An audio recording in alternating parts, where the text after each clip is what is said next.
Senator from Massachusetts. Mr. President, for the first time in more than a decade, the Republican Party controls the House, the Senate, and the White House. And this week, they are starting to roll out their legislative agenda.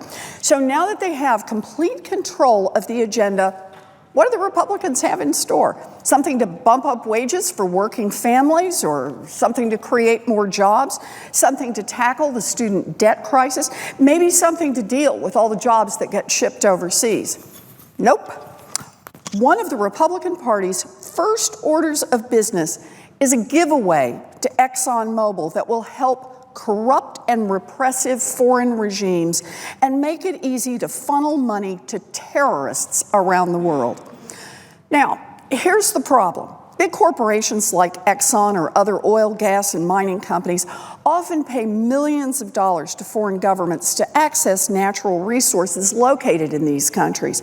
And many of these foreign regimes are corrupt. And Exxon's massive payouts regularly end up in the pockets of government officials rather than in the hands of the people. These corrupt officials get filthy rich while their citizens face punishing poverty and dangerous working conditions. Worse still, some of these undisclosed payments can end up financing terrorists. Just over 6 years ago, Congress passed a bipartisan provision to help tackle this problem. With strong support of Senator Dick Lugard, the leading Republican on the Senate Foreign Relations Committee, Congress required oil, gas, and mining companies to disclose payments that they make to extract natural resources.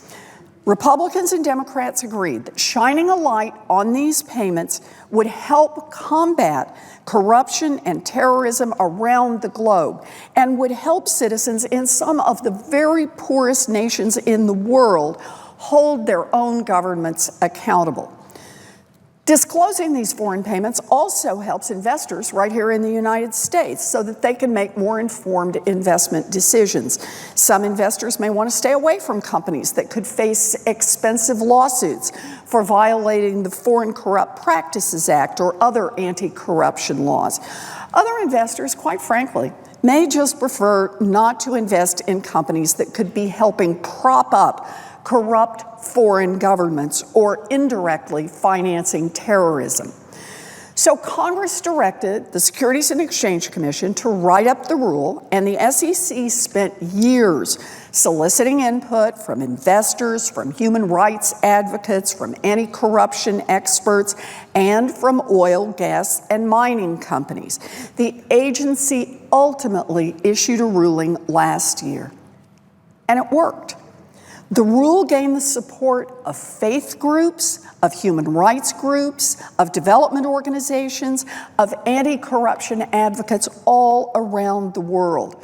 The rule also earned the support of investors who collectively controlled more than $10 trillion in assets. And we should really be proud.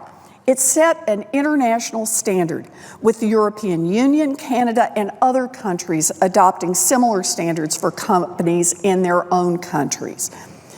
But didn't go down well with everyone. A handful of powerful oil and gas companies have been after this requirement from the start, and Exxon has been leading the pack on this. In fact, Rex Tillerson, the CEO of Exxon at the time, personally lobbied against the requirement back in 2010. His reason? What was his objection?